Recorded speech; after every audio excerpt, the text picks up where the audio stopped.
Bom dia, crianças, tudo bem? Hoje é quarta-feira, 31 de março de 2021. Nossas atividades de hoje serão de língua portuguesa e ciências. Na aula anterior, nós iniciamos a atividade de língua portuguesa falando um pouquinho sobre autobiografia e biografia. Então, hoje nós vamos aprofundar um pouquinho mais e nós vamos hoje estudar o gênero biografia, né? E nós vamos, através de uma pessoa, né, de uma menina, né, de uma mulher, muito importante na atualidade, no mundo, é Malala. E nós vamos ver a biografia, nós vamos conhecer a biografia de Malala Yousafzai. Ela ficou conhecida, né, em todo o mundo por lutar e defender os direitos das meninas de seu país. Então, a maior luta de Malala era a favor dos direitos das meninas de seu país de ir à escola, tá? Então, olha, a professora deixou um trechinho aqui só para dar aquele saborzinho de quero mais em vocês, tá?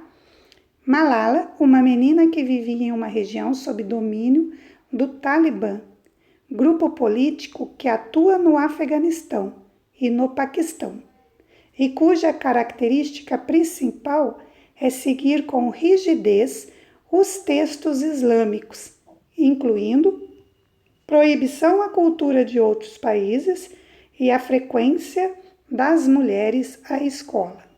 Então, tanto no Afeganistão quanto no Paquistão, a cultura deles lá não permite que eles aprendam culturas diferentes das deles, né? E as mulheres lá também não têm o direito de ir à escola. Elas têm, o direito delas é diferente do homem. O homem vai para a escola, o homem participa de discussões políticas, né? Tem todo um conhecimento diferenciado da mulher. A mulher não. A mulher lá, ela fica em casa e aprende com a mãe, com as irmãs mais velhas, né? Com as mulheres da casa, aprende a cuidar de uma casa, cuidar dos filhos, cuidar do marido. Então, a mulher nesses países ainda não tem direito de ser independente, tá bom? Então, Malala veio, né, se colocou nessa luta para tornar um pouco mais agradável, mais sustentável a vida dessas meninas. Bom, depois que a gente leu, né, esse trechinho, deixa eu voltar um pouquinho aqui. Nós vamos agora para o livro, tá? Então, para entender a diferença entre autobiografia e biografia. Nós vimos isso na aula passada, na aula anterior, né? A professora explicou para vocês a diferença entre autobiografia, auto, eu, bio, vida, grafia. Então, é a escrita de mim mesmo. Então, a autobiografia sou eu quem escrevo sobre os fatos mais importantes da minha vida. Biografia é quando uma outra pessoa pesquisa a nossa vida e decide escrever, contar a história da nossa vida, só que em forma de cronograma. Então, tudo o que ocorreu na nossa vida vai ter lá, vai ser contado através das datas, tá? Então, tem um cronograma, né? Uma linha histórica da vida do personagem, né? Da pessoa com quem será feita esta biografia. Então, leia com atenção o site sobre a biografia de Malala, nas páginas 51 e 52 do livro, e em seguida responda o estudo do texto das páginas 53 e 56. Então, vamos lá. A professora colocou aqui para vocês né, a página, né, do livro de português. Então, olha lá, leitura 2.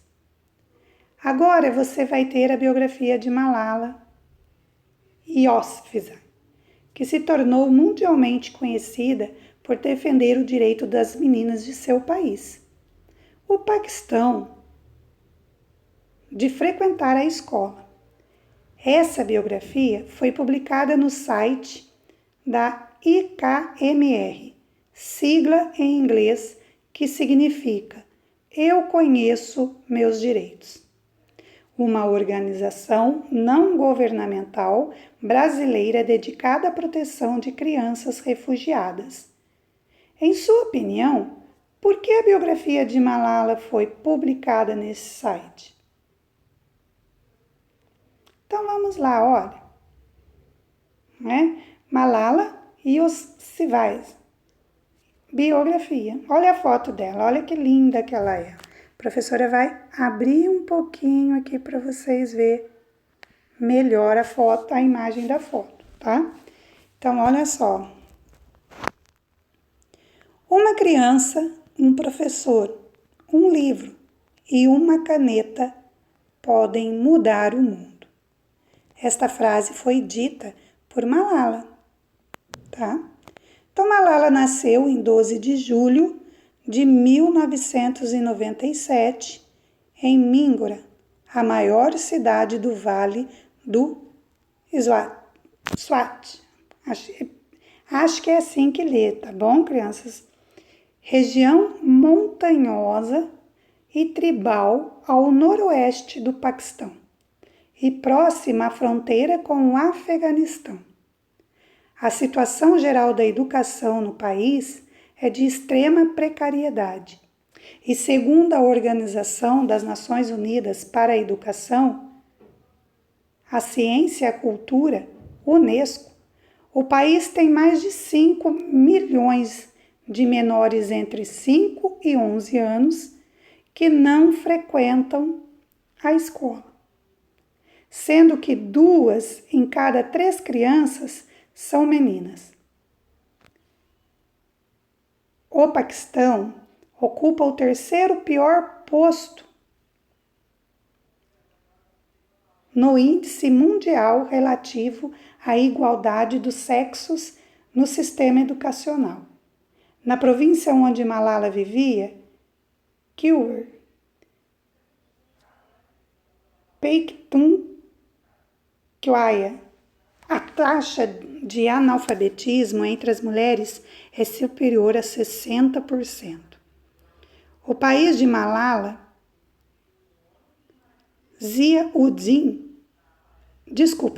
o pai de Malala, Ziauddin Yousafzai, sempre foi um defensor da educação e transmitiu essa paixão para a filha.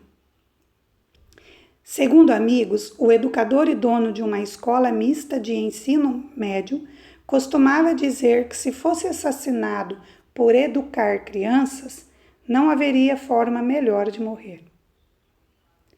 O pai e filha têm uma relação especial.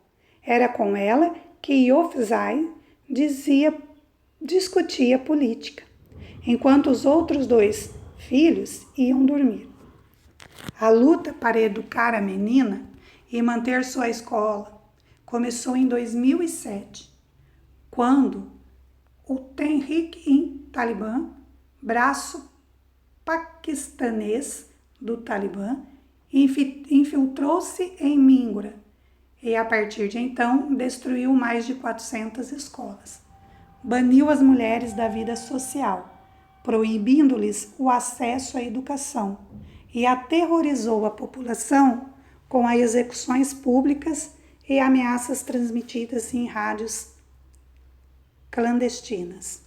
Então, olha, pessoal, que triste isso, né? As meninas perderam o direito de ir para a escola, né? Esse grupo radical, eles destruíram, eles explodiram, eles acabaram com mais de 400 escolas, né? E as meninas, as mulheres, né? Elas vivem sendo aterrorizadas, então elas são chantageadas, ameaçadas a todo momento, porque os homens lá acham que as mulheres, né? É a lei deles, mas eles brigam para garantir que as mulheres não frequentem escola. Então, olha que triste. Mas vamos ver o que aconteceu, né? Com Malala, o que mudou na vida de Malala? Malala mudava o caminho para a escola todos os dias, escondia os livros sobre a roupa e não usava mais o uniforme para não chamar a atenção. Em 2009, encorajada por seu pai, começou a escrever o blog Diário de uma Estudante Paquistanesa. Para a BBC, urdu, com o pseudônimo Gu Makaya, sobre as dificuldades que enfrentava no Vale do Swat sob a égide do Talibã. Sua identidade real tornou-se conhecida através do documentário produzido pelo The New York Times.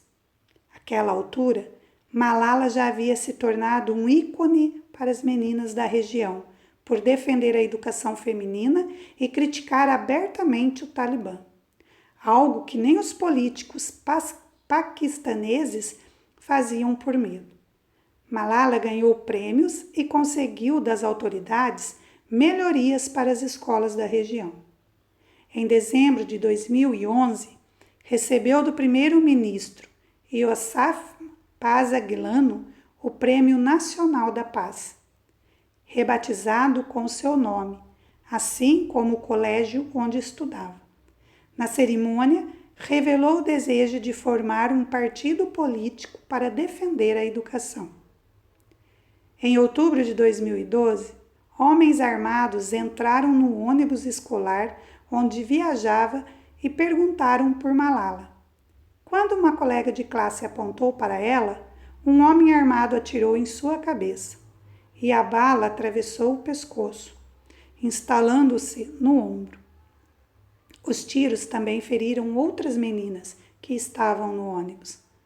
Malala foi levada para a Inglaterra, onde fez uma operação para reconstruir o crânio e restaurar a audição no Queen Elizabeth Hospital.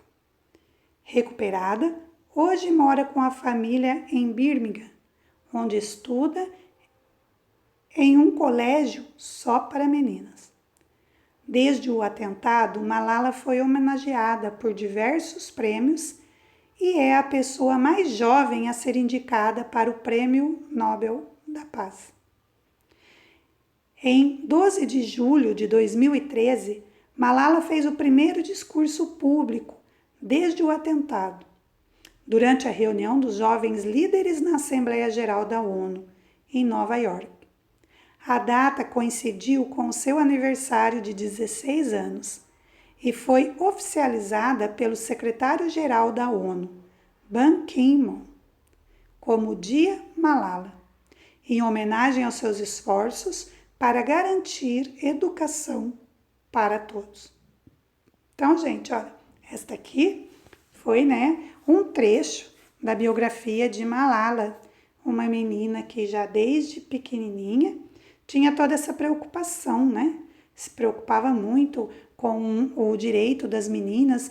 Ela achava que as meninas também tinham que estudar, ser igual aos homens no conhecimento, Então, tudo isso foi acontecendo, na trajetória da luta dela, e hoje ela é um ícone, Ela, quando a gente fala de direito à educação, luta pelos direitos das meninas na educação, a primeira personagem, a primeira autoridade que vem à cabeça é Malala.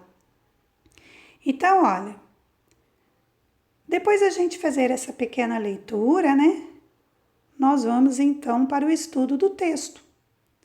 O texto que você leu é uma biografia. Em relação às características desse gênero, responda V para verdadeiro e F para falso. Então, olha, é um estudo dos seres vivos, seus hábitos e modo de vida. Então, o que fala uma biografia? Né? O que relata uma biografia? Então, se vocês acharem que é um estudo dos seres vivos, seus hábitos e modo de vida. Então, essa afirmação, ela é verdadeira ou falsa? Relata fatos reais e marcantes da vida de uma pessoa ao longo do tempo. Verdadeiro ou falso? Narra uma história com personagens fictícios. Então, a biografia, ela narra.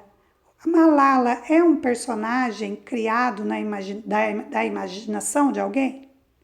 Então, vocês vão colocar aí se essas afirmações feitas são verdadeiras ou falsas. 2. A biografia que você leu foi publicada em um site. Em que outros lugares ela poderia ser publicada? Então, né, aqui nós lemos a biografia que foi publicada em um site. Então, eu quero que vocês respondam para mim em quais outros lugares essa biografia poderia ser publicada. 3. No primeiro parágrafo, a biografia acrescenta o lugar em que a biografada nasceu. O foco dessa apresentação é nas características da geografia do lugar, educação das meninas nesse lugar ou a educação em geral nesse lugar.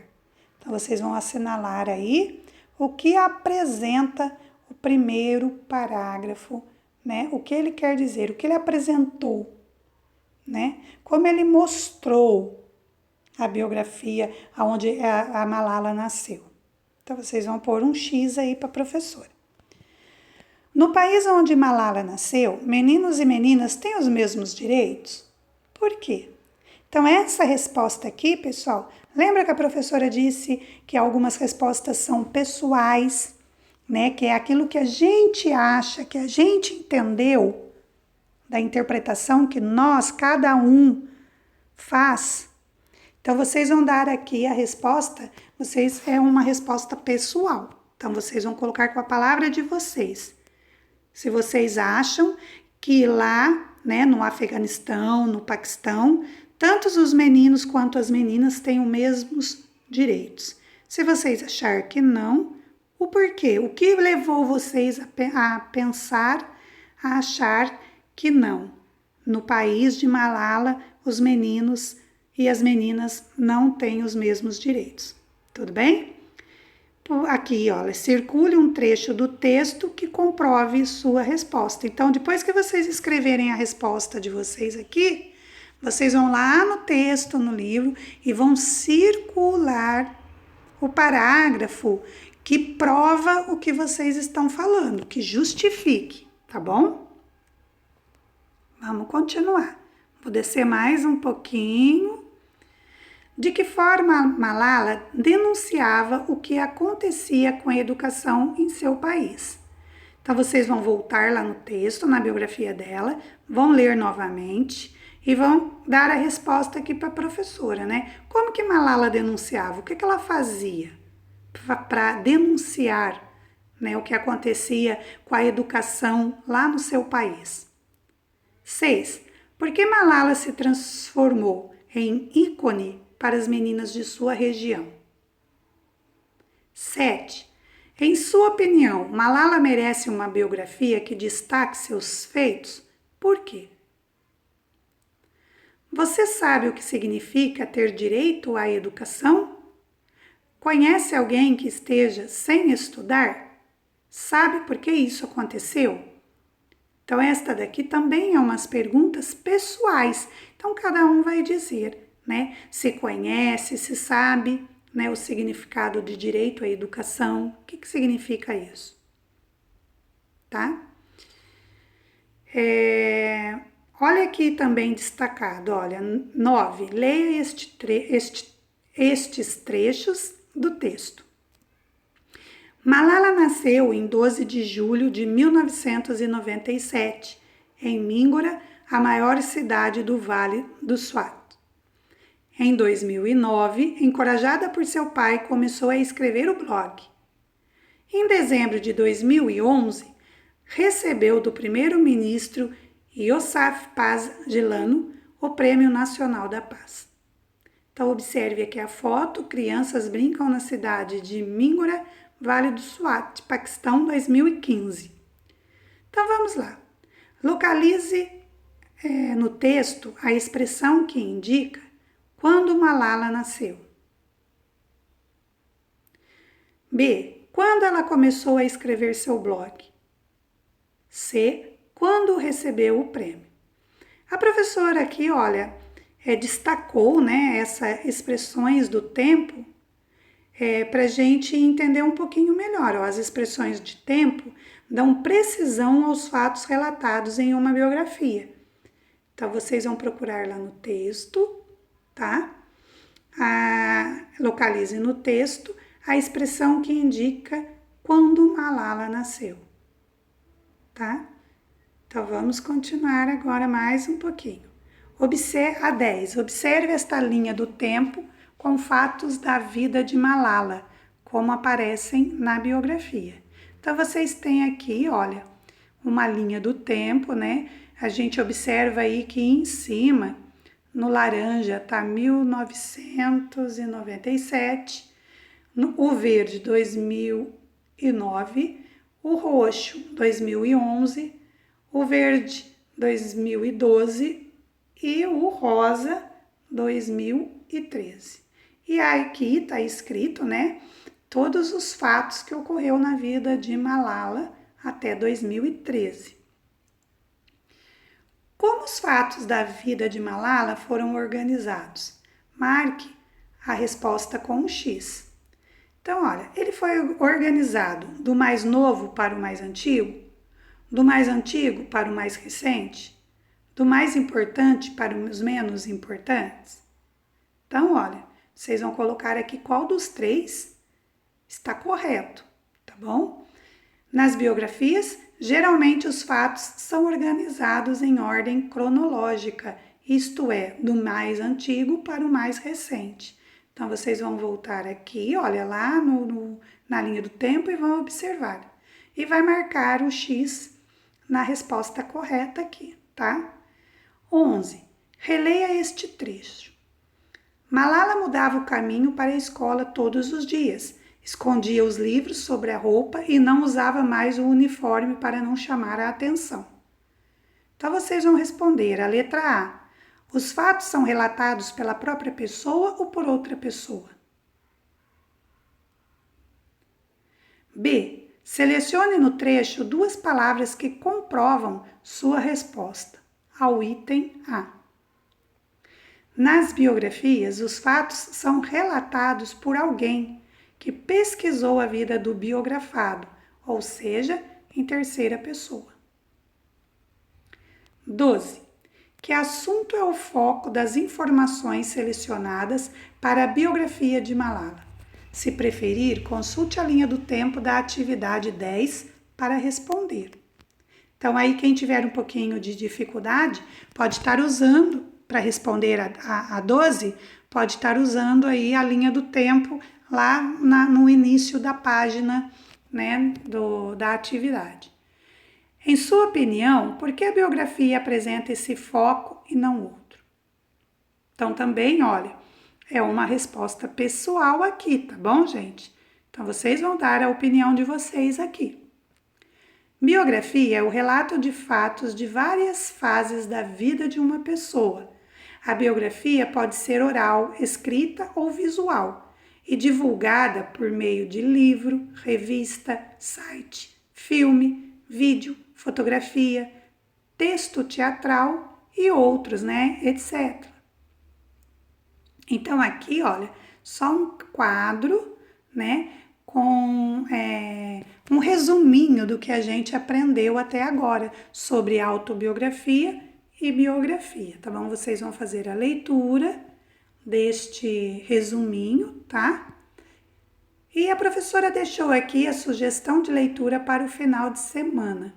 Mas nós estamos no início, né? Hoje é quarta-feira, estamos bem no meio da semana, mas mesmo assim vale conferir. A professora deixou esta leitura no nosso grupo, então é só terminando a nossa aula, vocês vão lá no grupo, né? Clica na história e aí vocês vão poder ler o livro, né? Que conta a história, né? Um livro virtual. E o nome do livro é A Menina que Queria Ir para a Escola. Então foi Malala, né? A personagem principal dessa história, tá ok? Bom, então agora a gente, né? Com a leitura a gente encerra língua portuguesa e nós vamos para ciências, tá? Que nós estamos estudando as plantas, né? Como elas se desenvolvem. Nós estudamos a importância da fotossíntese, né? Que é o processo, né? De produção de energia, de alimento da planta. Então agora nós vamos ler. A professora fez esse resuminho aqui, ó. Que eu gostaria muito que vocês copiassem esse resumo no caderno. Não precisa fazer o desenho da flor, não precisa desenhar nada. Só copiem o textinho que está aqui, porque ele vai servir para vocês estarem aí consultando, né, estudando para a avaliação que vocês vão fazer aí bimestral, tá ok? Então vamos lá. Leia e copie no caderno. A reprodução das plantas. A reprodução de quase todas as plantas acontece por meio da flor, que possui em seu interior o órgão feminino chamado de gineceu e o órgão masculino chamado de androceu. O androceu é composto pelos estames, que sustentam a bolsa onde se encontram os grãos do pólen. O gineceu é composto pelo ovário, que produz e armazena os óvulos. Quando os grãos do pólen chegam até o gineceu e alcançam o óvulo, ocorre a fecundação. O óvulo irá se desenvolver e transformar em fruto, enquanto que o ovário se transformará em sementes. Então, olha que legal, gente. A professora colocou a foto aqui de um hibisco, tá? Deixa eu ver se eu consigo aumentar um pouquinho para vocês. Aqui, olha. Olha. E aqui tem, na legendinha aqui, explicando para vocês. O gineceu, ele é o órgão feminino da planta.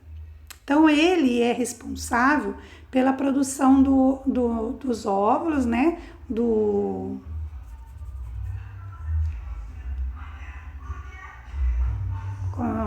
óvulo, né? Ele é responsável pela formação dos óvulos e ele é chamado de gineceu. E o androceu, né? Tem plantas que têm o órgão masculino, tem plantas que têm o órgão feminino e tem plantas que têm o dois. Eu coloquei o hibisco para vocês poderem ver melhor, tá bom? Porque o hibisco, ó, ele tem tanto o órgão masculino quanto o órgão feminino. Então, o androceu, ele é responsável pelo pólen para a fecundação, tá? Então, o órgão masculino da planta produz o pólen, né? Que é o pozinho do pólen. E o gineceu, ele produz os óvulos, né?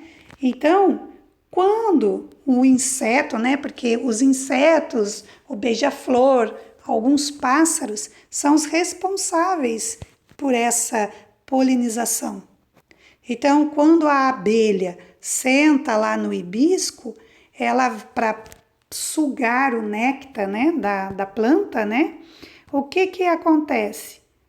Ela derruba o pólen dentro do hibisco, esse pozinho vai cair lá no óvulo, lá no gineceu, que é o órgão feminino da planta lá embaixo, e aí vai fecundar, né? Vai fecundar o fruto, entendeu? Então ele vai sair ali a semente para outras plantas, né, para o crescimento, desenvolvimento de outra planta, tá? Então, para a gente entender melhor, nós vamos lá para o livro didático de ciências. Então, faça a leitura das páginas 18 e 19 e responda as questões da página 19 do livro. Então, olha, a professora colocou aqui, ó, reprodução dos vegetais. Então, observe aqui que tem outras flores, tá?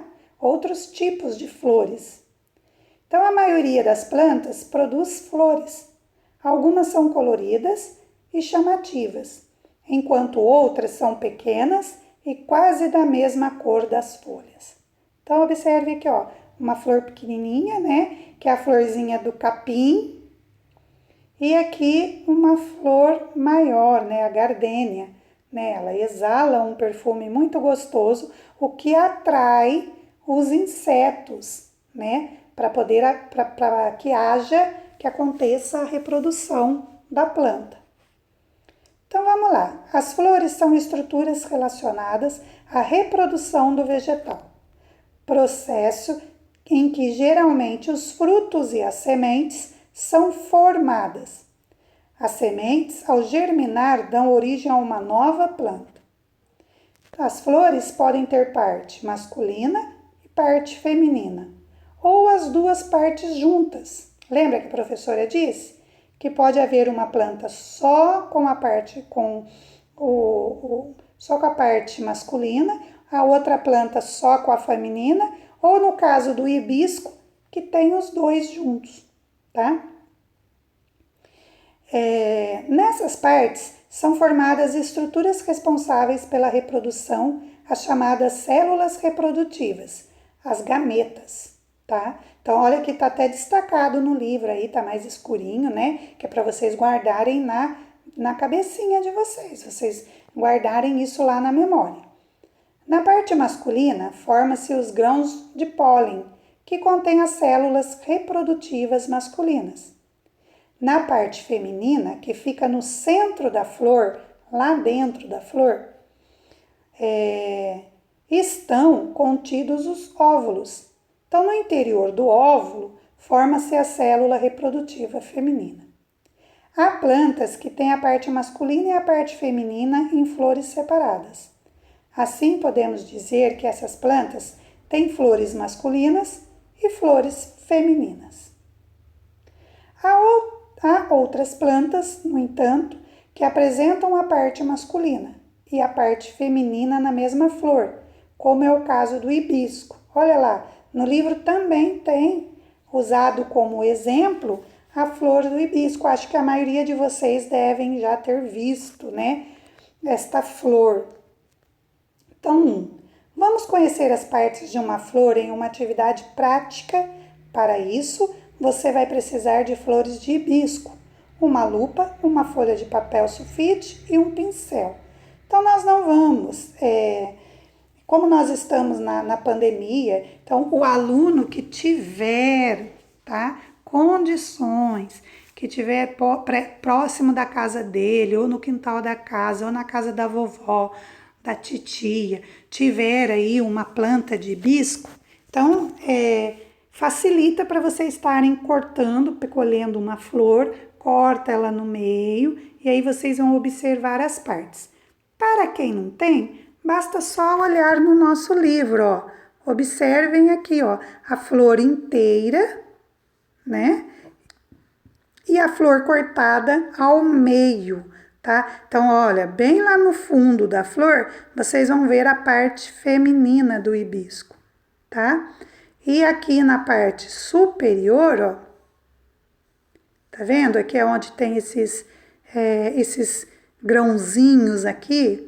Esta é a parte masculina da flor, tá bom? Então, quando a abelha vem, senta aqui na parte masculina da flor, ao movimento dela tá sugando o néctar, ela vai derrubando esse pólen, né? Esse pozinho dentro da planta, esse pozinho se instala aqui, olha, na parte feminina, bem no fundo da florzinha, e ali há a germinação. Ali vai começar a gerar uma nova planta, tá? Então, olha, observe, identifique e separe as partes da flor: sépalas, pétalas, parte feminina e parte masculina. Aqui tá dando a dica para vocês fazerem, no caso, uma experiência, tá? Mas essa experiência só vai fazer quem tiver condições de ter esta flor, o hibisco, próximo, perto da casa de vocês. Gente, quem não tiver condições não é obrigado a fazer, não precisa fazer essa experiência, tá ok? Basta somente observar no livro, tá? Observa lá, vê aonde que é a parte feminina, qual é a parte masculina, aonde está a sépala, tá bom? O que são os gametas, enfim, somente isso. Não precisa fazer esta experiência aqui que está no livro, não, tá ok? Por hoje é só, a nossa aula, né? A nossa explicação está terminando. Se vocês tiverem dúvidas em relação a alguma questão do livro de português, ou até mesmo não entendeu muito bem o texto aqui onde explica, né, a reprodução dos vegetais, manda um WhatsApp para a professora, manda a perguntinha lá no privado, que eu vou estar atendendo, ajudando vocês, respondendo as perguntas, tá? Fiquem com Deus. Por hoje é só. Até a nossa próxima aula. Beijos, meus amores!